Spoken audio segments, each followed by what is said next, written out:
ব্যস্ত সড়কে গাড়ি চলছে কোনো চালক ছাড়াই। এমন দৃশ্য আগে খুব একটা দেখা না গেলেও এখন আর সেটা নতুন কিছু নয়। সমগ্র চীন জুড়ে বাড়ছে চালকবিহীন ডেলিভারি যানবাহন এবং ট্যাক্সির ব্যবহার। এসব যানবাহনের অপারেশন উচ্চ নির্ভুল মানচিত্র এবং নেভিগেশনের উপর অনেক বেশি নির্ভর করে, আর এ কারণেই ম্যাপিং সার্ভেয়ার পরিণত হয়েছে একটি উদীয়মান পেশায়। চালকবিহীন গাড়ির জন্য মানচিত্র তৈরি করা একটি সম্পূর্ণ প্রযুক্তিগত ব্যবস্থা। এর মধ্যে 10টিরও বেশি লিঙ্ক রয়েছে, যেমন তথ্য সংগ্রহ করা, মানচিত্র তৈরি করা, নিরাপদ অপারেশনের জন্য পর্যবেক্ষণ করা ইত্যাদি। তবে সবচেয়ে কঠিন ধাপটি হল তথ্য সংগ্রহ করা।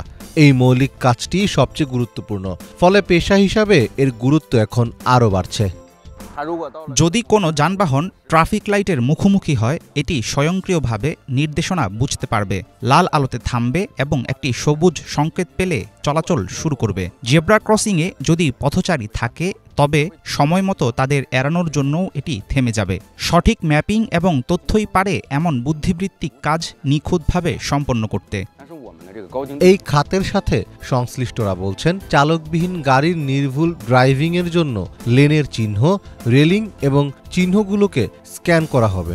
এছাড়া দূরত্ব পরিমাপ করতে লেজার রাডার ব্যবহার ও সুনির্দিষ্ট অবস্থান চিহ্নিত করতে স্যাটেলাইটের ব্যবহারও যুক্ত হবে এই প্রযুক্তিতে। মীর ফজলে রাব্বি, বাংলা ভিশন।